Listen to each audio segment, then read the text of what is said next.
you ever get that feeling like life is just moving way too fast and you really need to hit the pause button just to catch your breath? This is why I think winter storage for New Englanders is actually kind of refreshing. Most people who live on the West Coast and have warm climates and don't have to put their cars away probably feel bad for us that we only get to enjoy our cars for like, 6 to 8 months out of the year. But for me, it's like I get to hit a reset button. I get to pause. I don't have to worry about the check engine lights for a little while. I get to just put the car away. Let's go put the M5 up in storage for the winter.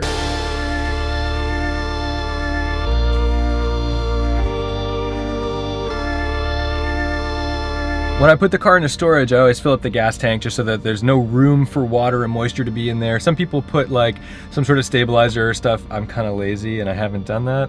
You can sound off in the comments if you think I'm a fucking moron, but that's fine. So let's go get this car up to the barn where it's gonna live for a few months.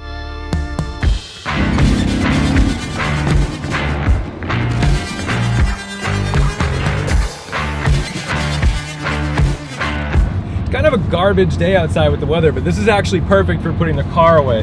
Number one, it's raining, which means that any salt that was on the roads is now off the roads. Number two, they really haven't salted for like over a week. So for the most part, we're in good shape. And since I'm not washing the car right now, this is basically like an undercarriage wash right before it goes away. Sorry, this is not Obsessed Garage by any means. Plans for next season with the M5. I'm gonna keep this car. I really like it, and it just continues to grow on me over the years. So it's gonna need paint correction. It's got a lot of swirl marks, and I think it could look stellar with a proper paint correction and detail. And two, I think I'm just gonna do a bunch of like routine maintenance stuff. These cars are known for like cooling system failures and things like that. So we'll do radiator, water pump, probably replace some wear items, maybe even lower it. I mean, I'd love to do a big brake kit and some lowering springs, because I just think this car would look so mean. And to be honest, its braking capabilities are fine for 2001, but with the speeds that we sometimes carry in this car, it doesn't exactly feel safe to be executing hard stops from like 150 miles an hour.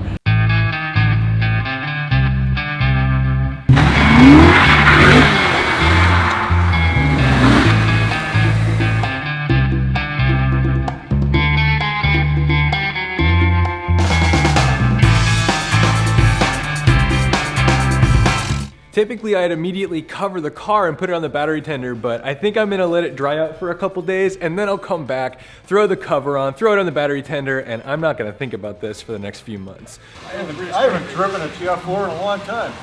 Okay, little friend, I hope you take all the mice.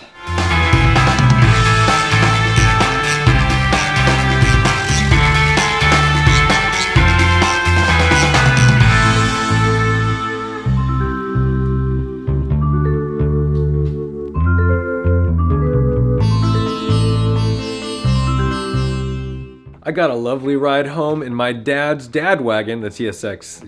It's a dad wagon. But now that the M5's in the barn, the M3 is on snow tires, and the Porsche is on rollers in our other garage, that gives me an opportunity to unwind, relax, focus on just not crashing the M3 this winter as usual, and also thinking about what's the next car. I've been looking heavily at that M2 competition. I think it's a pretty good bang for the buck. Big problems with that car though are the fact that it's just not as good as a Porsche.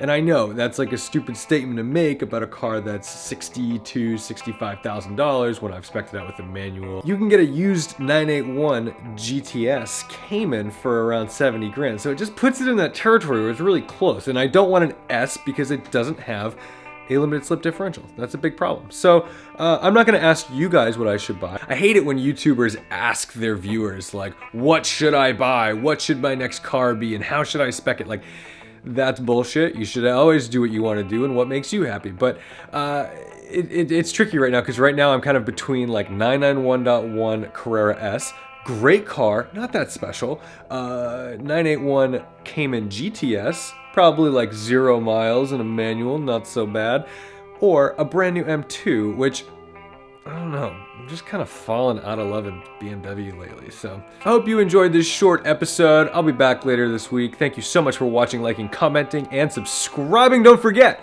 to respect the drive, and I'll see you in the next one.